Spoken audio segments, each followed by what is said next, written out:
Can we start? Hi, I'm Wasim. Thank you. Hey, Okay. yeah, nice to meet you. Hey everyone, welcome to How to DAO number 2. So we organized the first one in September, in East Berlin, and we talked about use cases and how to practically create DAOs and what are the design principles to take into account and so on. Today we will have a kind of a wider frame, and we're going to talk about how we can use distributed governance in ecosystem building.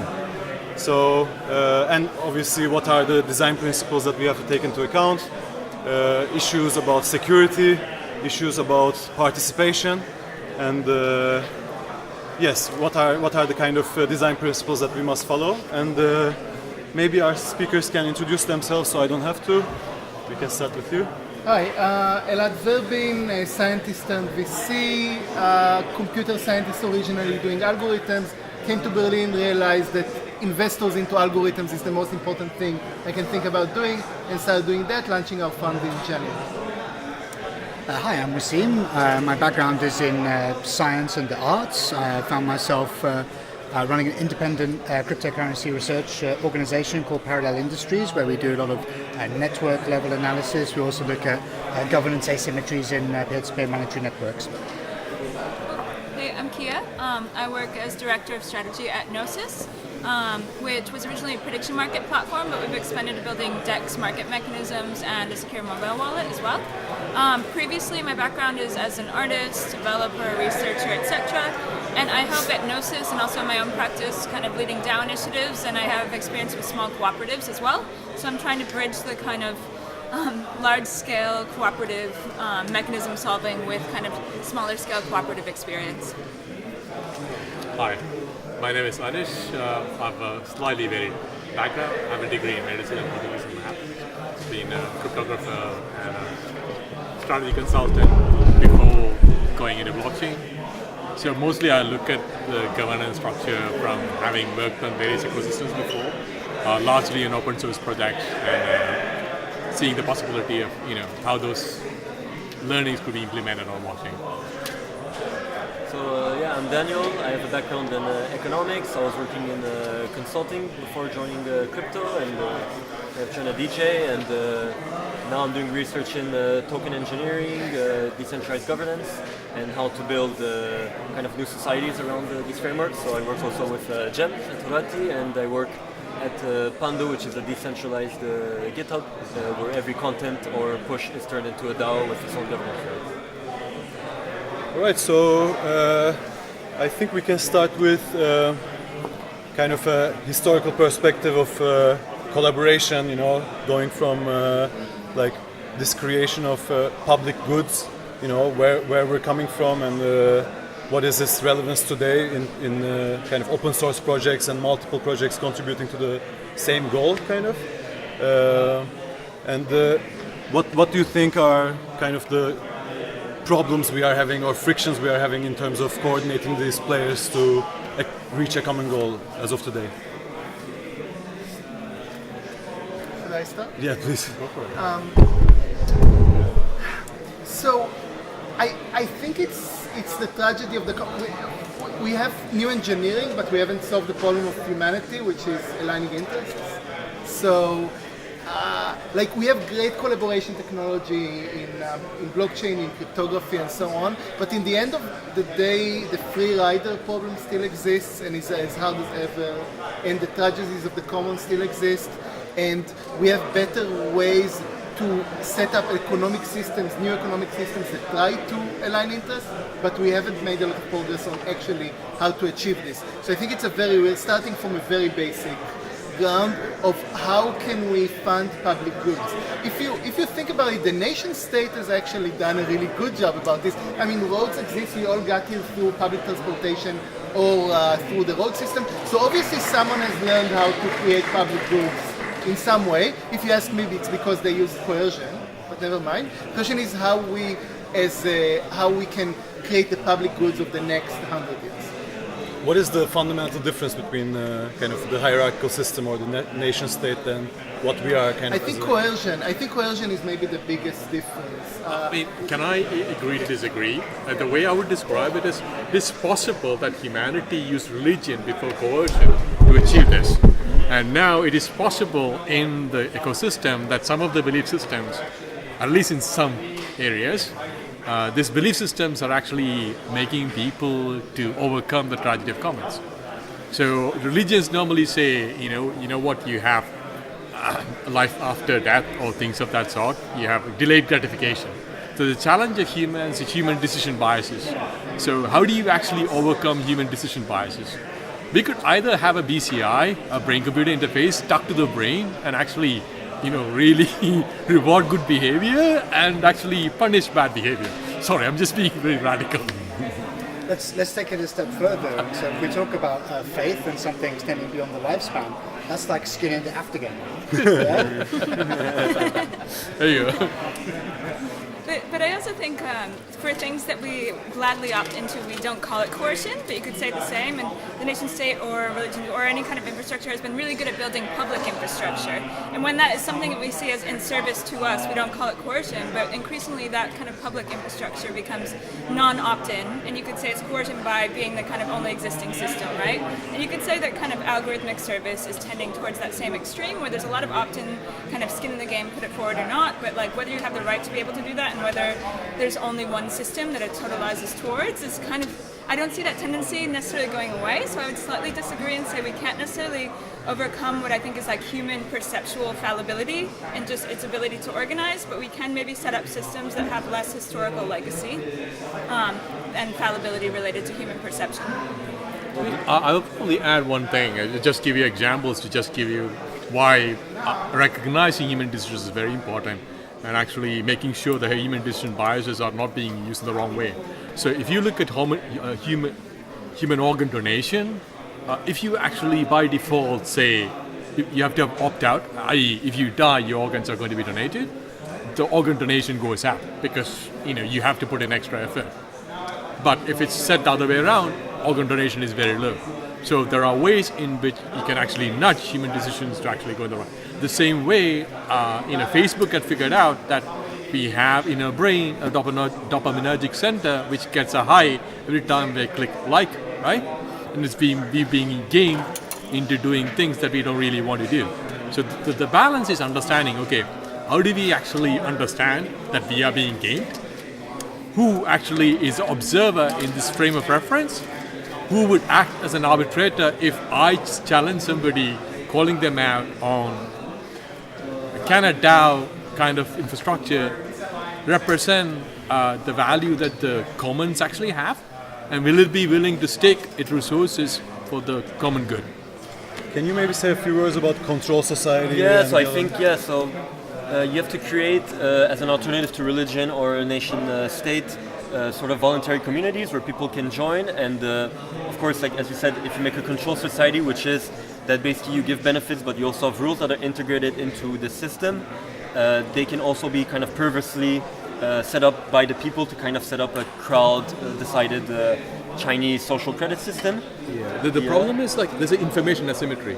I'll tell you what that means. It's like imagine Germany like 30 years ago, right? Yes, East Germany, right? Probably this part of the world was then under communist rule. Stasi had a file on every person in this country. And there's a huge asymmetry. The person who has that file knows everything about you. You know nothing about them. They can enforce anything by just fear. The difference between religion and such systems is religion doesn't normally, at least, I'm in trouble. I'm in trouble, but you know what I mean. Right? That's something similar in, for example, the Ottoman Empire, where you could choose different religions, which would give you different services. So it's kind of this kind of self-governed community. But I think it's not just a affair of incentives that you need in an ecosystem. You also need kind of representing the point of views of people. And so in crypto, we kind of have this history, because we are historically in the minority, to kind of be an avant-garde party. And so it creates this whole tribalism. So we need to be more bottom-up. But as values are dynamic and they change over time, and it's sensitive to participation and so on, how do you create such protocols that... Yeah, you need the governance to Are be even responsive. defined bottom up from the people, rather than we are people who know better than them, and we create the tools for the system, but then the people have to create the values. Maybe we should think about how we arrive at a commons. How do we arrive at a resource that is to be shared, or we intend to be shared, or a community intends to be shared. So I had some thoughts about looking at historical analogies. Yeah. So one of the analogies is. In Britain, the Crown just decreed a lot of land as shared, and you could roam it, you could use it for pasture, you could use it for dairy farming. There was also situations where in the early days of the United States, in the sort of railroad infrastructure building era, that various kind of quasi-self-governing districts gave out corporation licenses to build infrastructure for certain periods of time, after which those entities would be dissolved, and then it would kind of de facto return to a commons. And then let's think about the digital world that we live in. Like, how can we get from this kind of platform capitalism, which is sucking the life out of the distributed media that we know today, how can we get those towards commons? And maybe the mechanism of DAOification or DAOization, whatever the verb is, maybe Daoism, yeah. maybe that's a mechanism or a pathway towards that. I would just point out one interesting thing in the kind of historical analogies that you raise is that it was always kind of a larger kind of information asymmetry institutional body that would say this is a commons and kind of draw the dotted line or incentivize kind of building on a commons. So I also think that there's like the informally defined commons that existed prior to that kind of claiming via language, via institution. So I do think, but I think those are still good analogies because DAOs have to say this is the commons that we are governing and kind of put a dotted line but you around have to make it. something explicit about the kind of social contract or something. Yeah. But it usually only comes when that thing is sort of under threat or like undefined. Can I add something to what you said? It's a very important construct. If you look at law, you are kind of describing law. That's common law. Common law is not written down. It's inherited over long periods of time. We don't have that amount of time left on us to actually come up with governance structures at the rate at which technology is progressing. And a lot of the challenges that we have right now are very open, and humanity as a whole have a lot of challenges if we don't answer it the right way. So the stake is much larger, and the ability to evolve that we as a society had, I'm not going to comment about British system or any systems in that matter, but a large part of the world ended up with that because some people decided that's better. Okay, I don't know whether it's a good thing or a bad thing. There was like a very tiny minority in a very small country controlled more than half of the world, and their legal system got inherited to. And you and I talk the same language. Yeah. Sorry, second order effect, positive or negative. There was some coercion in there for sure. Yeah, absolutely, yes. So there you go. Maybe speaking about coercion and DAOs, I want to ask like the question that's really been bothering me for the last 2 years. Maybe in the How to DAO panel, I should really ask it, which is DAOs don't seem to solve the $1 million problem here. We always pretend that they do because we always kind of, it's a new technology and it's a new design space and we haven't had the time to be disappointed of it. So we always sweep the problem under the rug. We had some but, chances. But DAOs, yes, but DAOs don't actually solve the problem that they purport to solve. The question that we propose to solve is how to create a better world with lots of public goods. I know, let's create a DAO where everyone works together, but the problem is it is opt-in and it does not include externalities and it does not align incentives except through the profit of the token. So it does not solve, to me, any of the problems that exist in the old economy. It just replicates them in a tokenized universe. So I could see an utopistic world where we manage to build the most amazing system, governance system, and that includes externalities and create this kind of soft coercion where you want to be part of it even if it's not really in your interest because that's the only system that makes sense, and yada. But this is a really hard test that doesn't really, that is completely orthogonal to building the engineering layer that allows DAOs. Yeah, I mean, I was about to say something. It's like, as with all technologies, there's always this bigger problem, the adoption problem, right? And there's two sides to that adoption problem. If you look at Ethereum, if you look at Bitcoin, if you look at other cryptocurrencies, there is a huge bias. The bias is like the early adopters have the biggest advantage. if the DAO is going to have a similar impact on governance, we are going to actually create the worst system of ever in the history of everything. Can't we have certain design precautions to mitigate these discrepancies? I don't know. Yeah, people are working on those kind of, like this idea, the ideas coming out of Bozeman and Wales, radical markets, which have then been developed by other people into this kind of framework of liberal radicalism, using things like token bonding curves, quadratic voting. You can mitigate the descent into plutocracy. Mitigate any of those things. I'm happy to explain it in mathematical terms if you wanted to. Sure. The problem, sorry, I mean... any polynomial, I'm not saying what like... What I mean to say is very simple, right? The fact is, like, if you think about it like population distribution, and you look at the set of all the people who are actually involved in this, it's a product of probability. And the product of probability is when one of them is less than half, it's already decreasing. So what we will usually have is a challenge of representing a population, the 10 to the power 9, where the set of people who actually make decisions are in the tens. Okay, how do you actually capture and incentivize and make sure these tens are represented the right way? It's a question. And going back to this question about democracy, we were talking about how democracy again has its problem. The problem of information asymmetry. And the fact that the problems of democracy is actually going in its worst, how could I say, worst influencing factors where non-democratic actors can actually have advantage over democratic actors, right? And actually making humanities a disadvantage. So is there a possibility that DAOs and other mechanisms that could be done? I'm not saying DAO is the solution. Sure.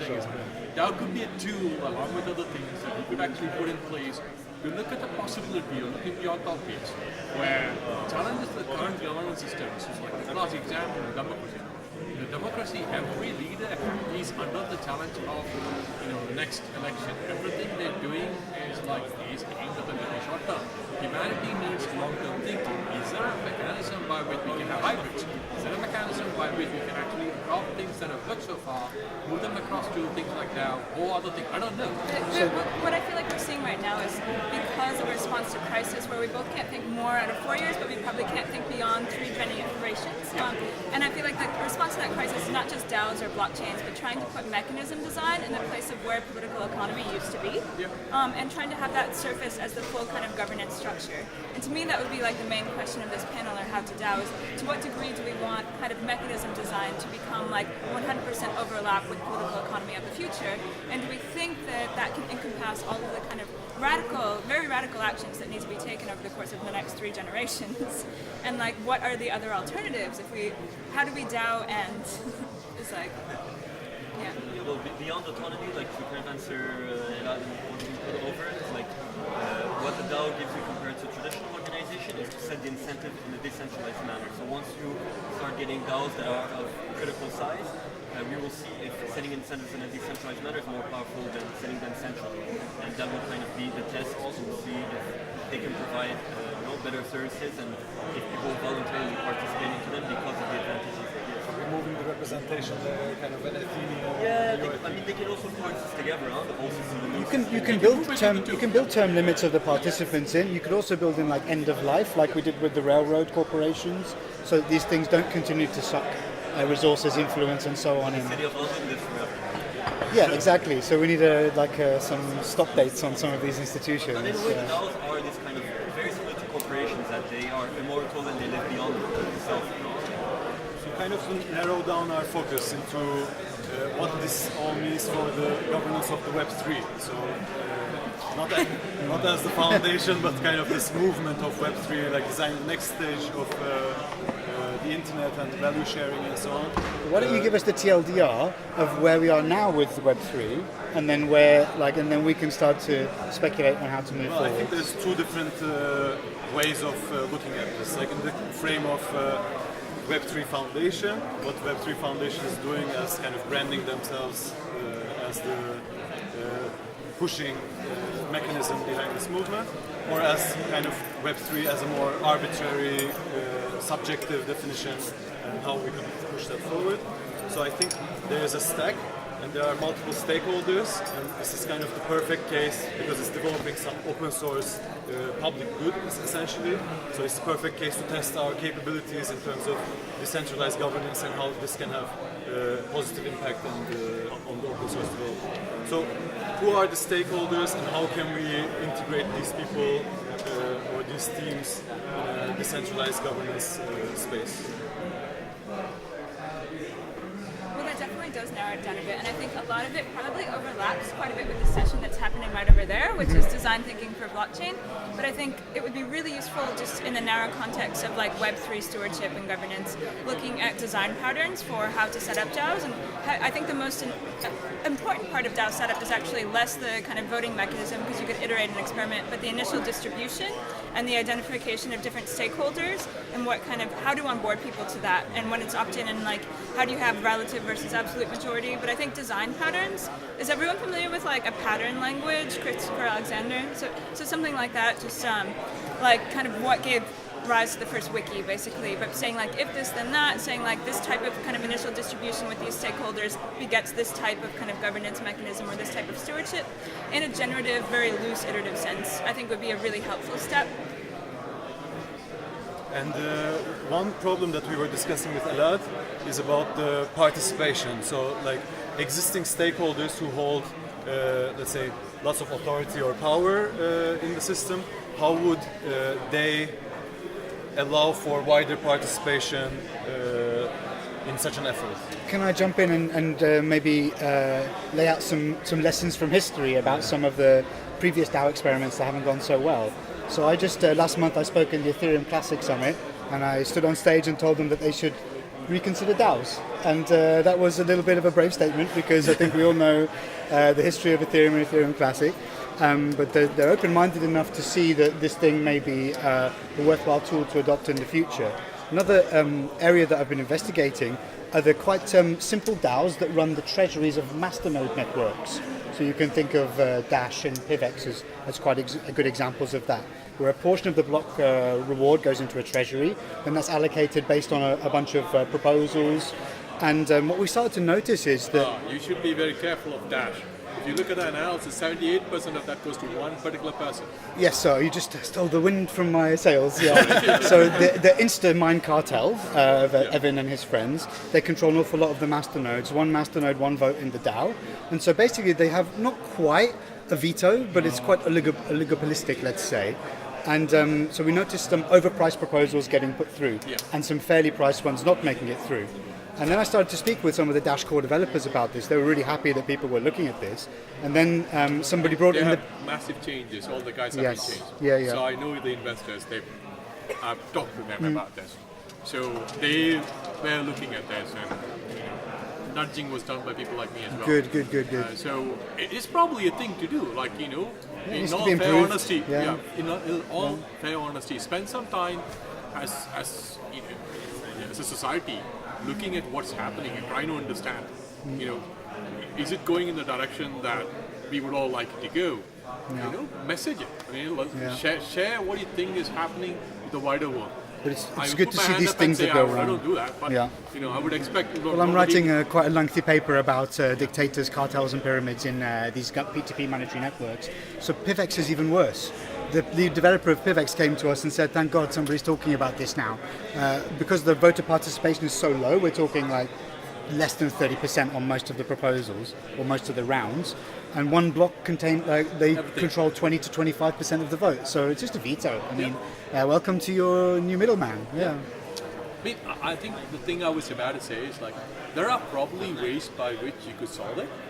But the problem is like once incentives. Okay, let's think about. I'm going to say a protocol randomly pick Bitcoin. Okay, just saying Bitcoin because Bitcoin is the best one. So there are major actors that are there, right? You have the miners, you have the exchanges, you have the developers. Who do you think in a normal ecosystem will have the most ability to influence? You would assume it will be the developers. Unfortunately, that's not the case, right? Because if you want to have a network, bootstrapping a network has this problem. It's like a virus. If you want to propagate, you need to have at least more than half a probability to actually infect the first person you come across. If you use less than half, then you die out. Okay? So this is a massive problem. And one of the things that we need to think about is like, how do we actually figure out, without revealing details, recognize who is susceptible to infection and not? right? And if such a system exists, how can you actually propagate your rules and your belief system? I don't know. Well, I feel like to go on the roadmap, to set up the roadmap for revolutionary praxis, you need to kind of define where we are now and where we want to go. And so if the AO, we kind of can decompose each of the three letters, so where we are now in terms of decentralization. So Web3 is kind of composed of these big hub projects and kind of the foundation, which is kind of trying to manage the ecosystem, but in a rather top-down manner. Then you have, okay, in terms of A, there's not much autonomy with regard to the legal framework of autonomy in terms of AI versus human. And the organization is also quite close to, let's say, crypto people or the developers or people who decided these instances. So I think it would be useful to kind of map out this space and kind of where we want to go and what is possible with the maturity of technology at this time, and try to build the way forward towards not just talking about the philosophy of it, but where practically we stand to build a better Web3 ecosystem. Isn't another challenge about this governance question in general that, let's say we have a wide participation in terms of governing the open source Web3, how do we know the governance module that we're designing for today and the participation landscape today, how will it address the future participation and what Web3 will mean in 50 years for who?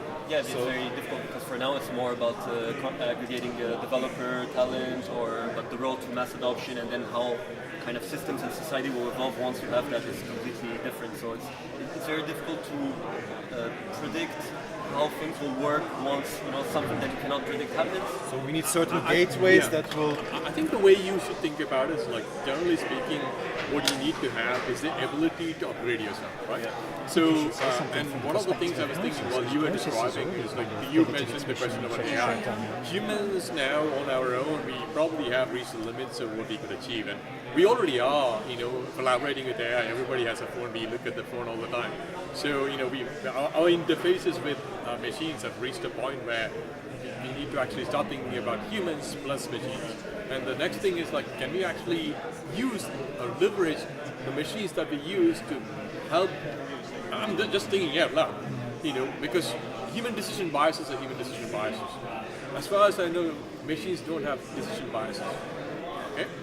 Just as far as I know, okay? I mean, Love might say no, but he's a public figure as bad as I am. I mean, there's things like the optometrist algorithm, right? Where it's like humans and machines working together and actually scientifically produces the most replicable results. Yeah. Which is probably like kind of future trajectory. But to also to just scale it back a little bit, I think the future of DAOs, whether they don't actually work and whether they actually can't deal with externalities, any kind of Web3 software that actually wants to be decentralized and maintain upgradability will need a DAO. If it also wants kind of decentralized governance, it will need a DAO to make that decision to upgrade. So we've been doing a lot of work around how do you kind of have a multi-part DAO and you can extend it to different frameworks with different DEXs. So actually a group of people can make decisions about how it kind of, the software maintains itself in time and how can it be a little bit like a Hydra, so it's defended from legal or other concerns. Kind of segregating the financial aspect from the decision making and so on. Yeah, and if you kind of cut off one side, how does it keep going? And also kind of looking at all of the decentralized platforms that have relatively bravely deployed and now are facing kind of claims whether they're upgradable or not. You will need DAOs. But I also think a lot of it, I think that's a fact, and then I think secondarily to that fact, you have to experiment as much as possible right now before the stakes are a bit higher, because there will be serious coercing and serious kind of asset backs of DAOs in the future, I think whether we like it or not, and whether they're like human oriented or not.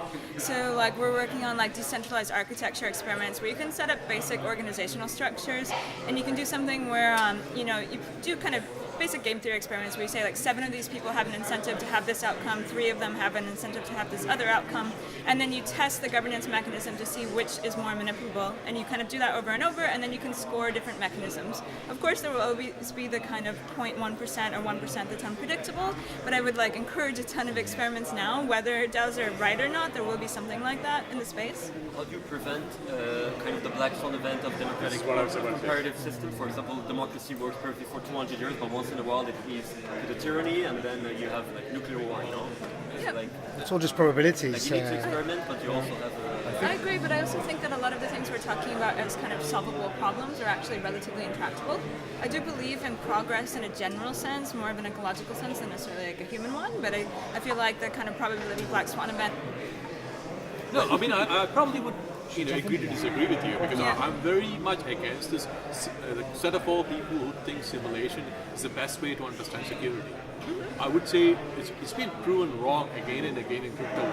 And all of this actually sat on top of crypto. And what I would say is like, if you actually learn from the principles of the underlying foundation, why not use it?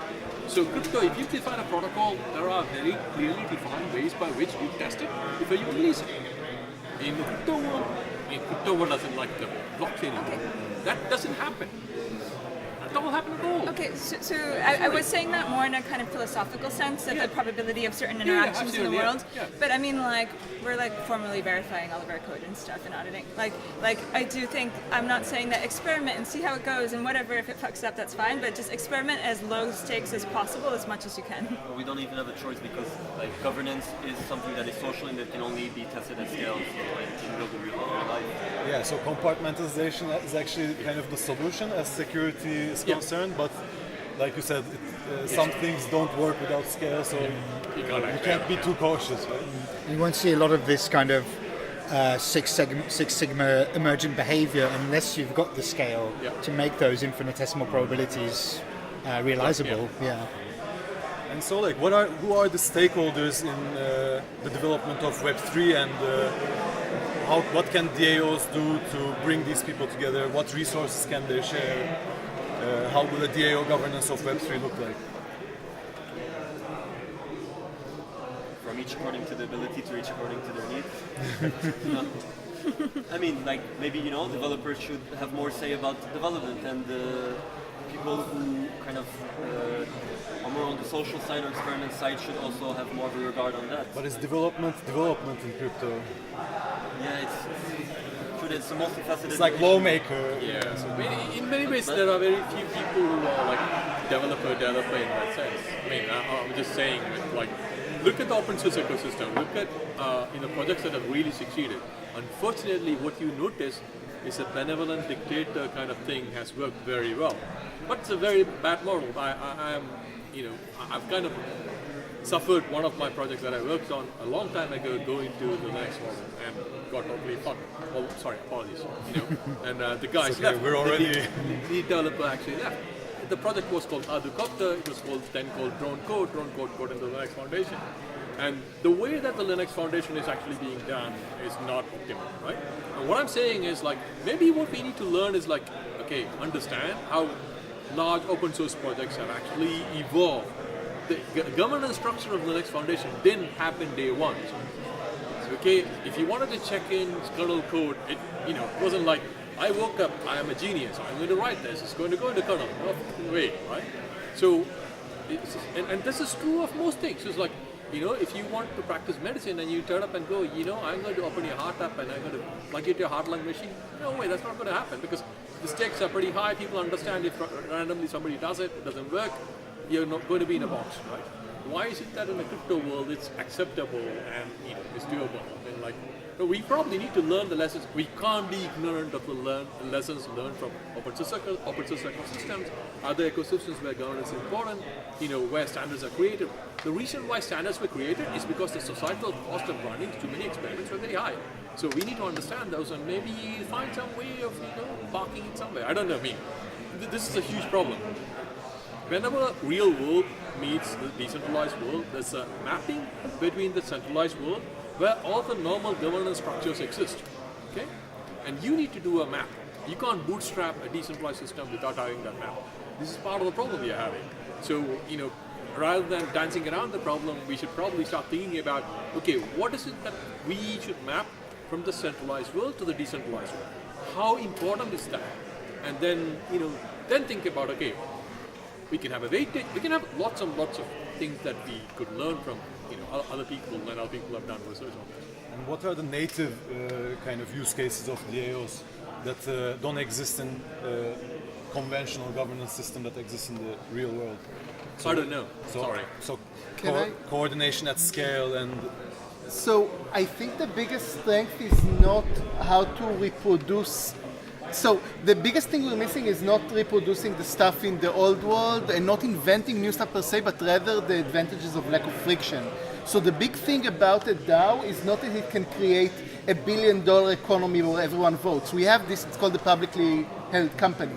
It's that it can create a $10 company where everyone votes, and with very low friction and combinations of those. So if you look at DAO Stack, for example, one of my favorite things about DAO Stack is not that it says we will have one big DAO like Backfeed, the previous project by the same guy. We'll have one big DAO that does everything in the world. It is we will have a very complex network of DAOs that through very complex governance mechanisms create emergent phenomena that are exactly benefiting from the ability to have low friction. And I think that's what we should be looking at. It's not natural for us as humans. One of the biggest things I've seen is BitTorrent fails because BitTorrent does not have a way to transfer fractions of a cent. Once you add the ability to get fractions of a cent with an L2 mechanism, you have something like Swarm or so on. The ability to have tiny incentives and still have systems that run well is the biggest superpower, but constructing this, but we still don't know how to design these systems of interlocking massive amounts of DAO. There's one thing we talked about previously, which is this Trent McConaughey blog post, Spaceships and Tokens. And Spaceships and Tokens says, we will go colonize Mars. Oh, that's my idea. Okay. Hey. Civilization are dying. Okay, yeah. So Ideas are cheap these days. we will go colonize Mars, and to do that, you don't want to have a DAO that says this is the colonized Mars DAO. This will fail.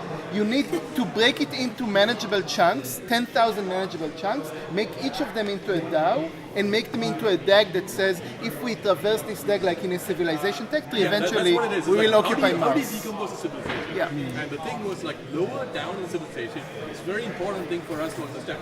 Lower in the graph we are, the lesser the chance that we will survive if we compete with the one about. Other way around. Okay, if you're about in the graph and you have to compete with the one down, you're done. So what we need to understand is like when we draw this resource map down, we will understand all the ones where if we ever fuck up, you don't have a rollback mechanism. The higher the abstraction, the more the complexity, so we can only guess the ones that are kind of close to us, not like in 200 years. Yeah, absolutely. Trying to just map out what is the next 20 years. Yeah. Is there any questions or any remarks? I think you should mention that document you wrote, Revolutionary Incrementalism, because it fits into this like civilization tech tree thing, right? Yeah, I think.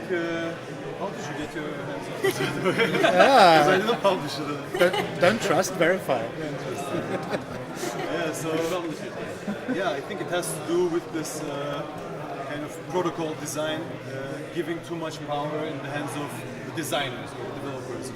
So again, it comes back to the question: how can we design governance systems that will initially be occupied by the designers, but which eventually has to house a wider participation? You know? So like, I think this is kind of the main problem where we have to design a structure that is regenerative and kind of incentivizing wider participation.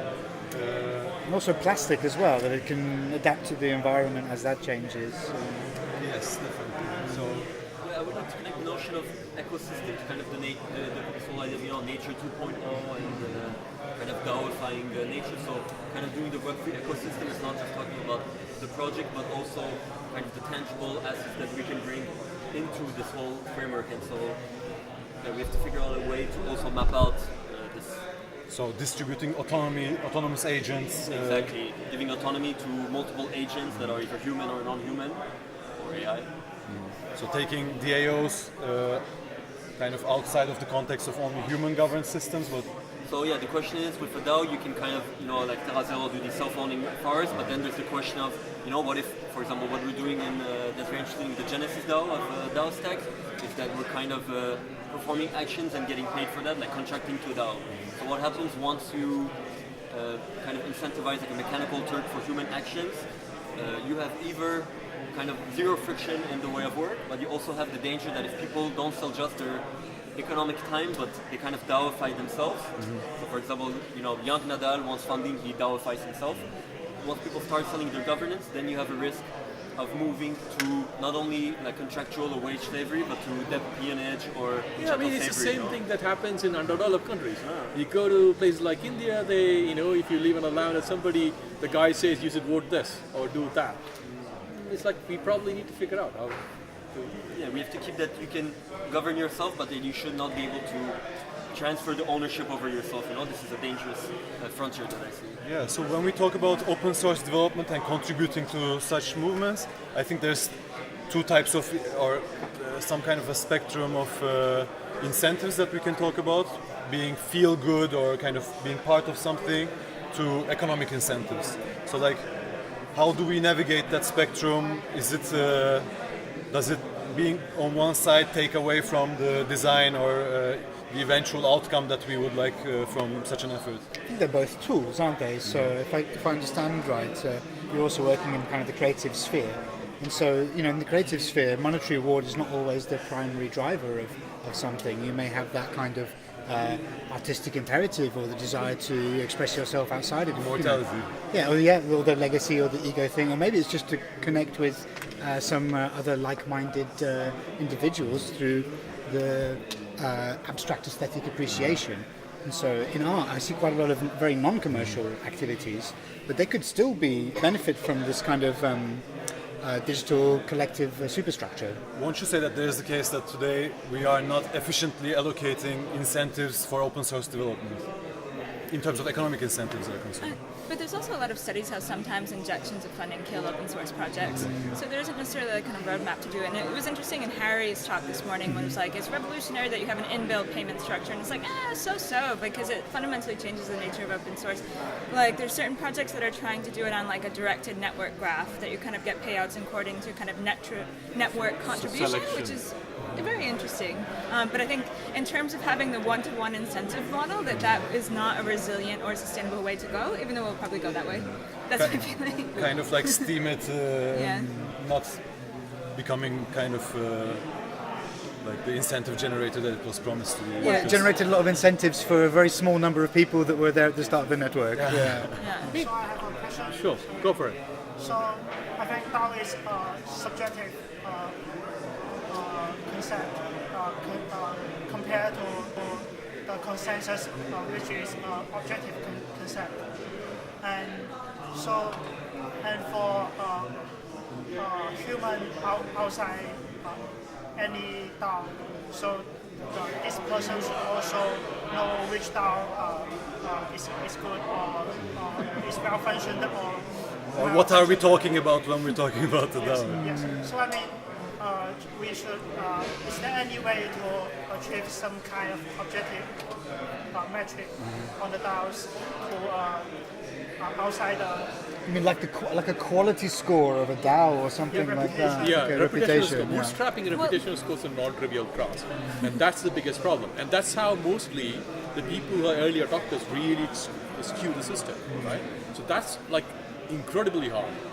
Well, also, it's the same kind of question on a different side of like who makes the decision, the first decision in a decentralized ecosystem, and like who kind of bootstraps the governance to begin with. Like, there's all sorts of essays on like the fundamental violence of making that first framework for making decisions. Yeah.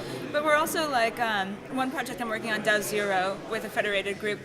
We're actually aiming to have something like a federated body of many DAOs with multi-sigs that actually issue reputation scores or endorsement of other DAOs. That doesn't. It's very much DAOs all the way down problem. So it doesn't give a kind of objective criteria, but I do think there is a lot of room in the space for signaling proper decentralization, proper incentivization, and of course that's always subjective, but I think there will be more and more qualifiers that pop up and say this is the correct DAO, and for better or for worse. Hey, did you just say Tinder for DAOs? Yeah. Sorry. Advisor DAO, which could give advices about which the reputation of other DAOs. So there could be some agency of DAO. The agency problem for the DAOs in that sense. Yeah. Now this agency problem is also kind of compounded by a more mundane fact, which is kind of how do you relate all that's happening inside of this DAO to the real physical world. So you have to create these bridges, either through kind of changing the legal framework or oracles, or creating a foundation that represents the DAO, but then that re-centralizes things a bit. So there is a lot of work to do on kind of this boring legal work to advance society to where DAOs can not only be a mind construct or something that crypto people use, but that it really, A legal has construct. effect on the real world. And also the technical plumbing to actually facilitate the sort of frictionless or the low You friction never know. transfer of The information. thing I would say is like, if, and don't get me wrong when I say this, in a pessimistic future way of thinking about it, it's very possible the human decision problem might go away into the hands of the DAO. Algorithmic governance. Yeah. But coming back to the taxonomy problem, I think you wrote a taxonomy study on the crypto assets. Yeah, How yeah. would you apply your framework of thinking into the DAO space? So what I tried to do, because many people have tried to do classifications and characterizations of cryptographic assets before, and I think a lot of the time it falls into the trap of trying to solve everything at the same time, trying to find a kind of generalized framework that fits for everything. And they usually end up with what I call the kind of laundry approach, where you have like your t-shirts, you have your socks, you have your underwear, and so you're getting a descriptive representation rather than something explanatory. So what I've tried to build is something that's kind of like a meta framework, one layer above that, where we've built a sort of three-dimensional space, which we call token space, and each of the axes is representative of a characteristic, one of these kind of canonical characteristics of tokens. So I've been coming from a financial perspective for this. So we looked at how an asset has the characteristics of a security, as in securitized asset. How much an asset has the characteristics of a monetary asset, and how much it has the characteristics of a commoditized asset. And then you have this kind of three-dimensional space that you can plot these objects on. A regulator could, for example, draw a boundary of what their acceptable parameters are, and that just gives you something a little bit easier to pass and a little bit of an easier way to mentally compare these things. Now, I don't want to fall into the same trap as everybody else and try to solve the thing by writing what I think are the perfect taxonomies. I would rather other people plug in their own classification systems, scoring mechanisms, and I would just provide a manual for people to construct those. And so you could do something that's a little bit related to your work, Theo, where you came up with this three-axial kind of parameterization of what a DAO can do. So if you, with your permission, I'll unpack that really briefly. And so we talked about one of the axes being the competency, the ability to improve and change the network, to understand how the DAO functions itself. The decision making, whether that's closely held, whether that's centralized or whether that's centralized, and then how aligned the incentives are between the various stakeholders in a DAO ecosystem. And if you look at constructing a space using things like that, then you can also plot what we have now, legacy companies, legacy firms, or even these kind of dysfunctional DAOs that we see in early cryptocurrency projects. Then you might start to see something that may inform principles of DAO design science. Maybe, yeah. TBA. May I join? Yeah. I want to apply your framework to the DAO thing. Sure, that's not mine, it's Theo's. Yeah. Yeah, I mean, the thing I was about to say is like, it's not the first time people have actually created dimensions and drawn things. And the first thing I would say is like, we are making assumptions only like 3 dimensions exist. There'll be infinitely or finitely many dimensions. Oh, you can have more dimensions if you want. Yeah. Yeah. So it's like, just and the closest we live is in a this three-dimensional so spatial it's like reality. the closest is a vector that you're trying to measure, and that's like it's useless. It's very contextual. Yeah. So in a paper sheet, I can say the distance is this, and I do that. So pretty much it's a definition or a dimension. So it is not at all a standard thing. It is very, very much impossible to actually. Oh yeah, I'm not looking for objective truth from this thing. Yeah, this is like a way to represent the situation. Yeah. No, I'm not selling snake oil by the side of the road. Yeah. The problem is this. Like, it's a problem of observers. Okay. You define a norm. The observer has to agree to your norm. Your definition of this XY plane, if they are from a different dimension, they go, you're the same plane. But then we can't talk about anything if we say that. This is why you have laws and rules and shit like that. This is why you have temporary frameworks for representation. Yeah, but the thing is, like, a true taxonomy is meant to be like expandable and extendable, so it should either withstand the addition of new objects to the system, or it should be able to adapt. So you could add more dimensions, for example. But I also think adding to the kind of beginning of our discussion, where we were saying like, how do we extend these frameworks into the future, and if they're temporary or otherwise. And like one thing I would like to think about is DAOs in the framework of extending institutional knowledge. So just kind of trying to put this back a little bit where it's like, how do you continue one thing from the next? Because these taxonomies and temporary representations, a few generations out, become the representation of base kind of layer reality. Yeah. So it's like those taxonomies do create reality in one sense perceptually over generations. So what kind of taxonomy will DAOs take on is very important if they do become one of the main tools to govern software. And if software governs most infrastructure, which governs most human life, the taxonomy of DAOs is incredibly important.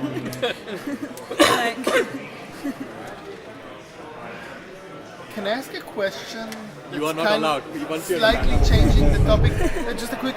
You mentioned the question of whether we will be governed by really complicated mechanism design systems in the future, whether that's something that will happen, whether that's something that we want. I was wondering if you can say a little bit more about that. Well, I guess probably the most common topical reference here would be something like radical markets, right? You know, which everyone in like crypto space is talking about at the moment, where you can put quadratic voting and you can put harbinger taxes, which is essentially like self-assessed value of private property that's at auction at any point. You're taxed on a percentage of that self-assessed value. Anyone can buy it. So like it's this kind of really formalization of economic principles that requires intense surveillance and intense self-declaration in public.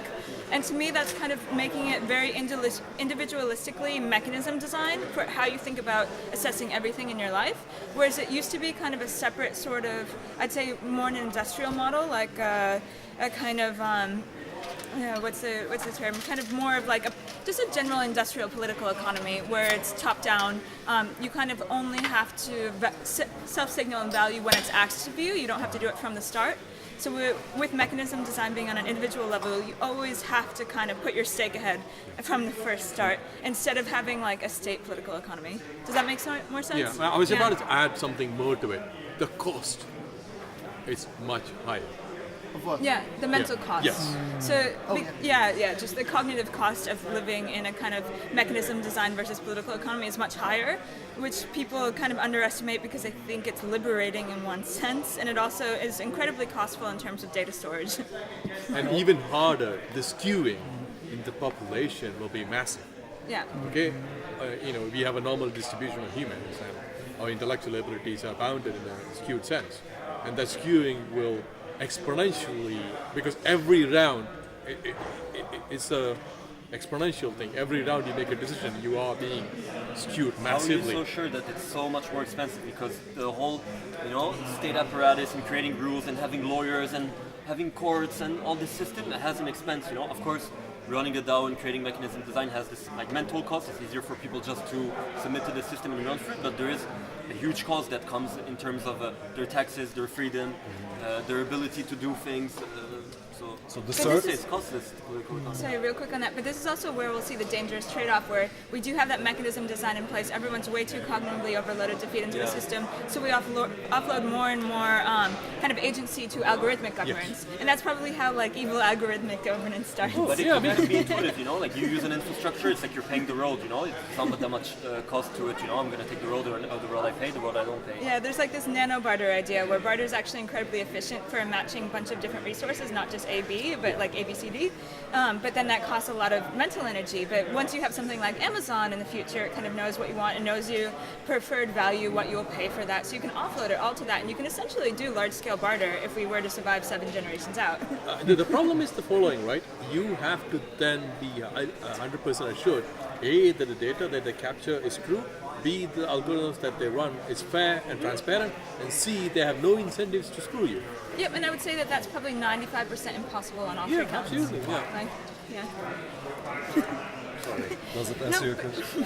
It answers a lot, but I'm kind of even more than that. Do you think that we'll end up running our entire systems purely with mechanism design systems, or is it like not realistic?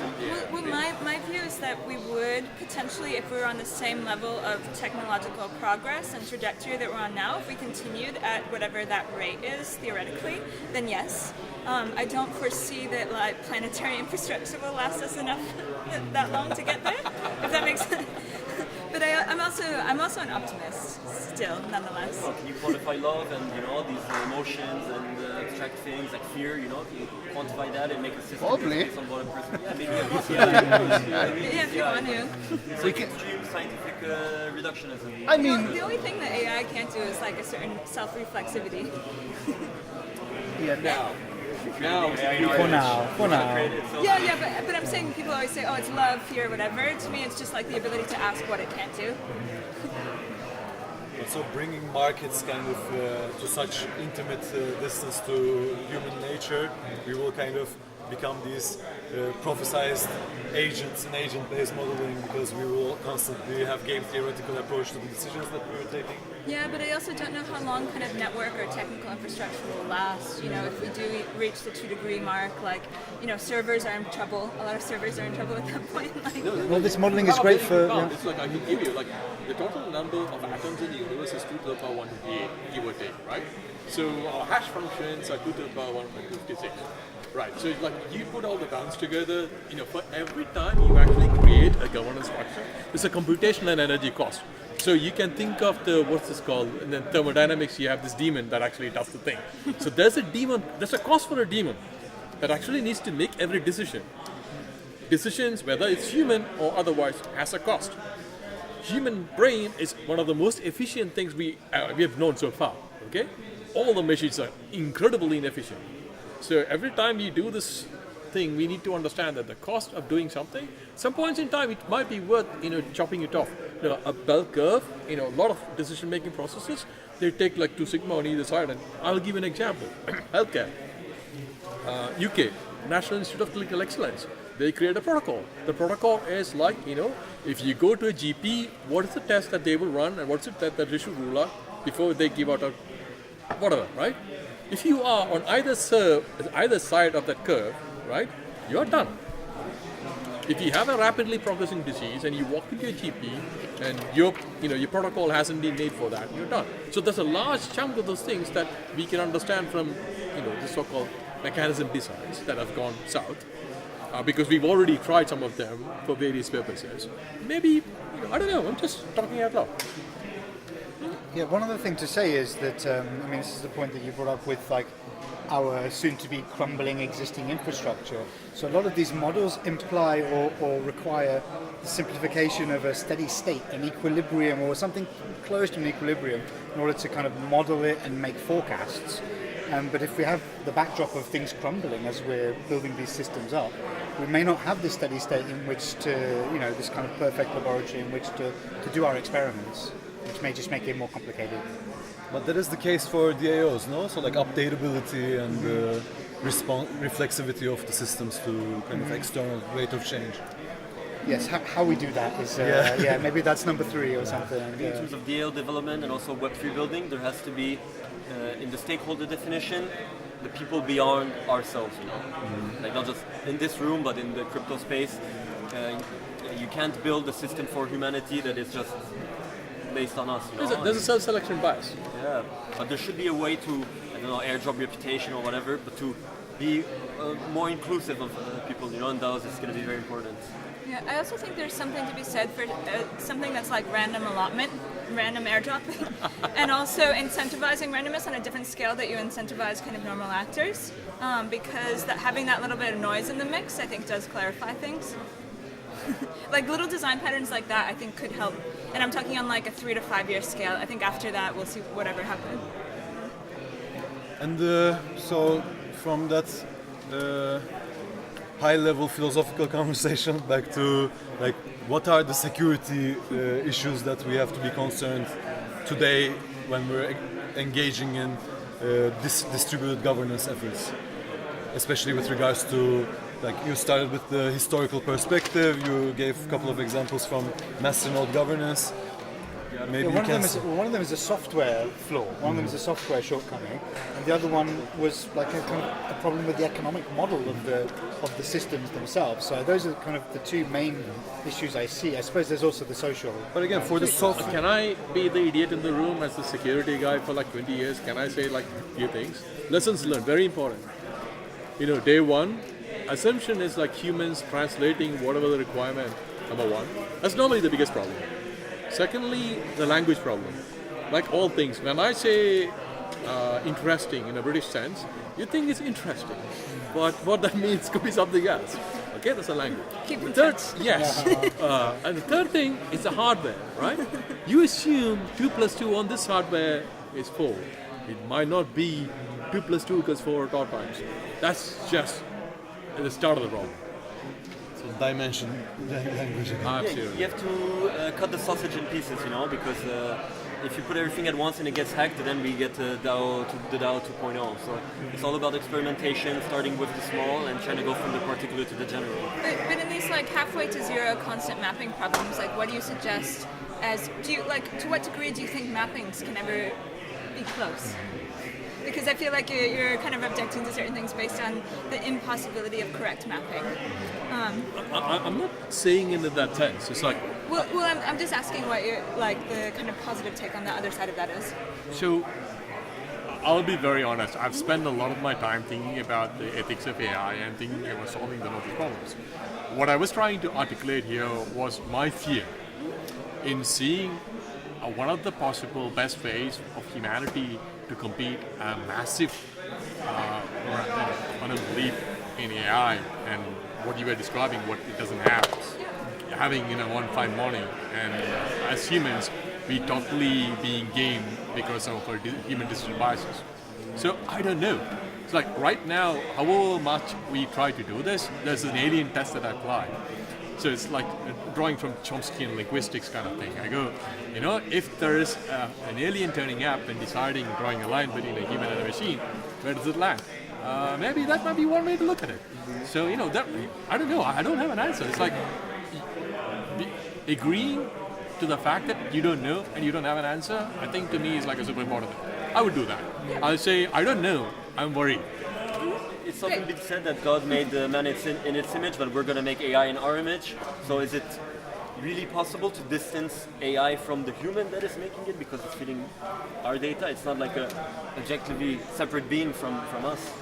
We have the starting conditions, and then we have the learning component. So maybe the starting conditions would be anthropocentric or something like that. But then, where it ends up, I mean, we don't know. That's just on an algorithmic basis. We leaped from human governance systems to complete algorithmic governance. So we don't have faith in humanity whatsoever. Humanity has a lot of problems, I mean, we have good things and bad things. The reason we are here is a good thing about humanity.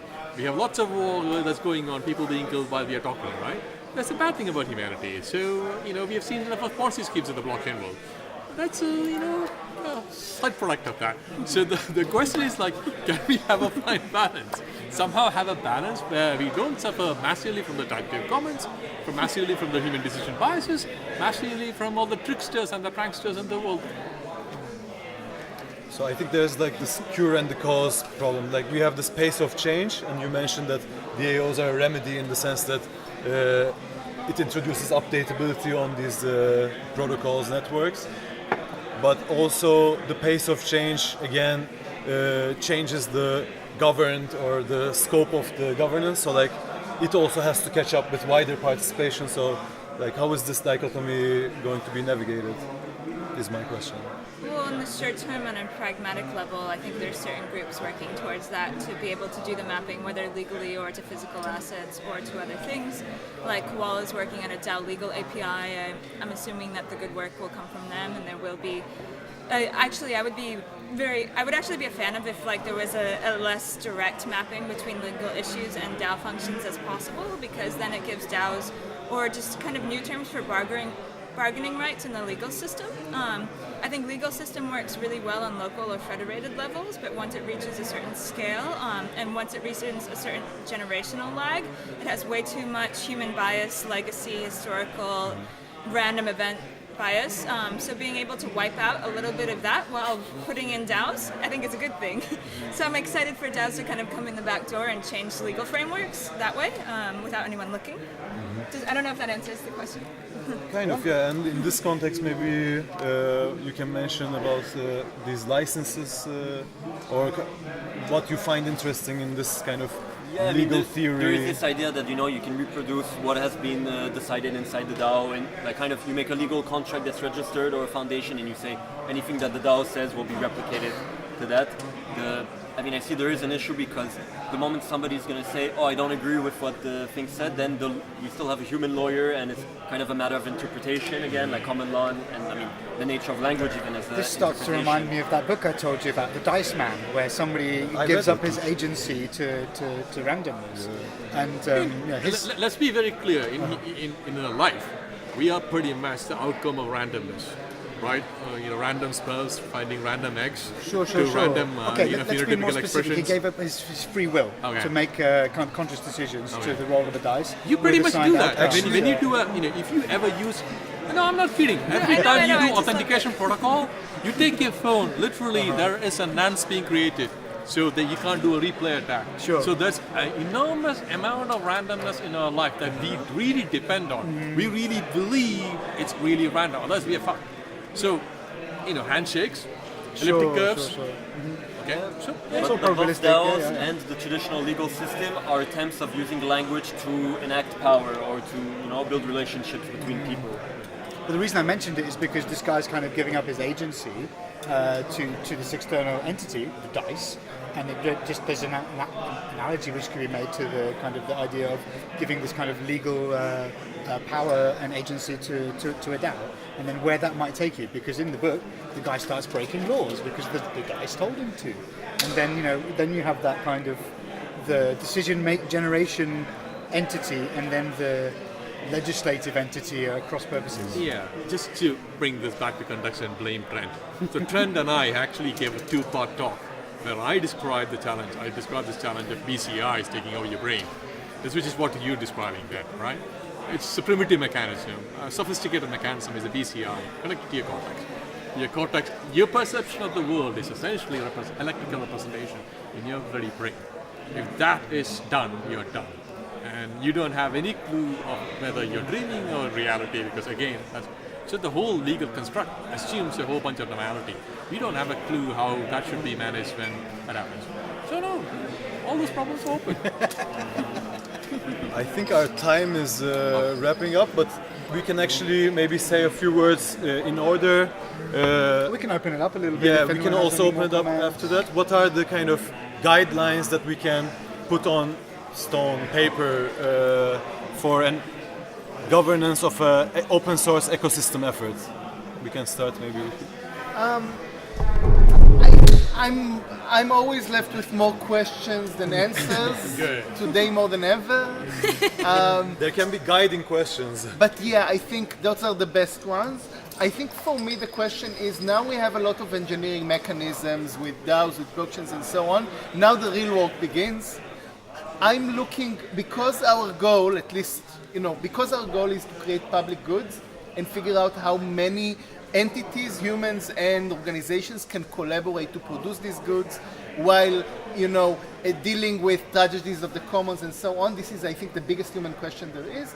And my biggest question is, can you find a governance, a set of rules of thumb or governance mechanisms that truly solve tragedies of the commons, or truly allow them to be subsided and for the common good, the positive sum common good created to rule, to be much larger than them and actually guide our behavior.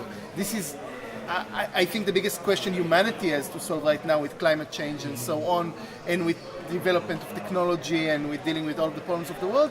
And it's a problem we have a unique access to right now because of this new type of engineering, but the work is still ahead.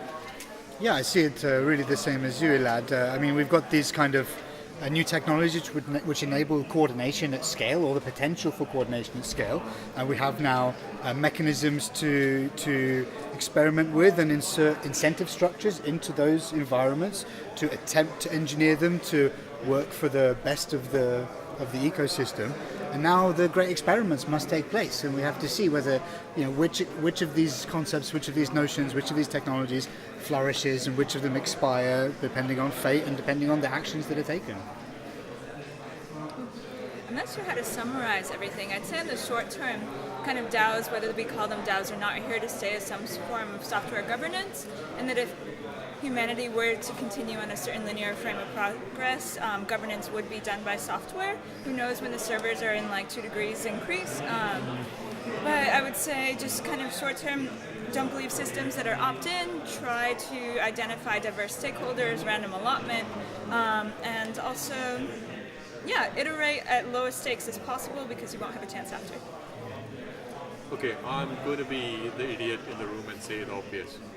Every time humanity went through revolutions, we paid a huge price. Look at communism. Look at whatever Islam it is. Every DAO that's going to come, there's some cost coming. I would really love us to look at history and be really shit scared, putting bricks before we decide. The cost of ideology. So yeah, I think a lot has already been said, but shortly, that DAOs actually allow us to do revolutions that are bloodless, so the only thing you would lose is kind of your money, except if you start making political DAOs. But No, please don't underestimate. Let's imagine the case that DAOs have the ability to reallocate economic resources. Economic resources effectively means no food. No food means you die. And that's story. Also, if they were to actually have any power, they would have asset coercion behind them. Wow, and that's really worse.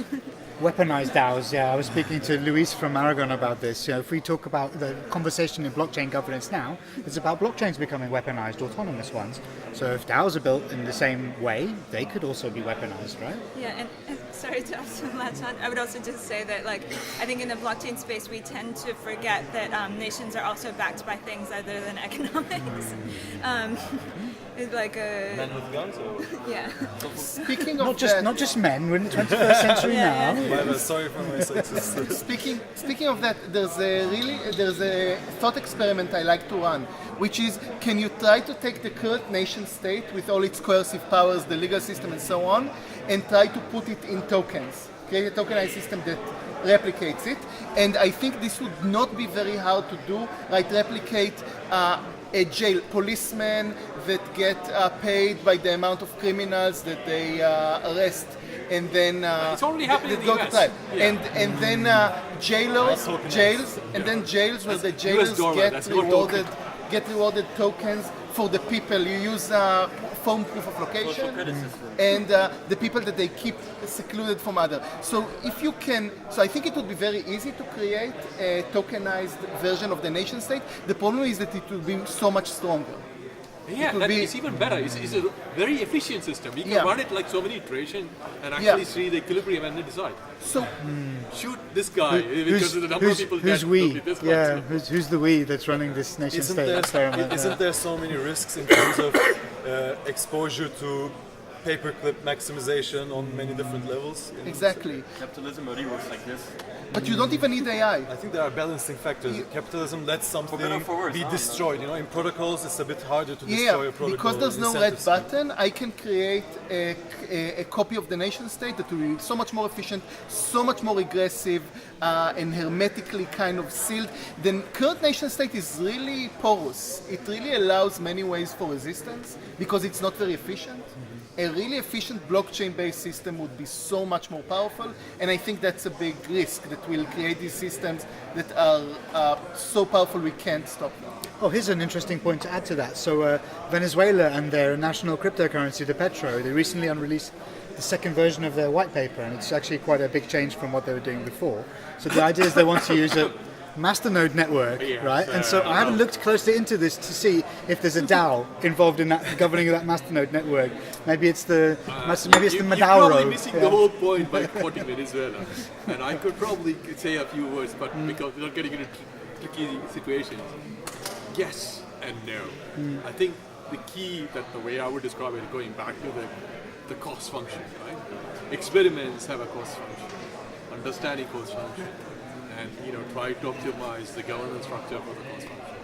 Both cost function in terms of everything else, including time and the energy you need to spend. But I also think it's incredibly important to have pragmatic, concrete design patterns for this type of initial governance as well, because I find, once again in this space, there's like, how do we get even 5 people to use this thing? And then we also have, it will be subsuming total adoption and fascistic protocol. and then it's really hard to think in between those two kind of adoption crises. So like starting with design patterns for governance, I think is one of the most sound ways to do that. So whatever happens, like despite our differences, like we're only at the very beginning, and I think it's necessarily, it's like sometimes, you know, having differences in tribalism to kind of do this together, and I think it's totally doable to get to the next step, and then yeah, let's try to make the planet and humanity survive. So you're talking about using a DAO to coordinate the efforts for how best to use DAOs? Of course. Okay. Actually, that's kind of the efforts of DAOs. Right? Yeah, it's DAOs all the way down. Even though we don't have the first one yet. That's DAOception. a key one. Yeah. Any remarks from the audience or? Do they want to kill any of us? Or- Yeah. Right. Okay, guys, let me run. Yes, thank Okay. you very much. Thanks very much. for Thank you. listening. Yeah, that was fun. Yeah. Thanks. There's like a timer. Yeah, maybe there should be another How to DAO 3 soon. Yeah, definitely. For anyone at DevCon, we can do one. Cool. Yeah, it was nice meeting all of you. Really nice meeting you. Yeah, cheers. Pleasure. Can I ask you a question about Yeah. this mechanism design thing?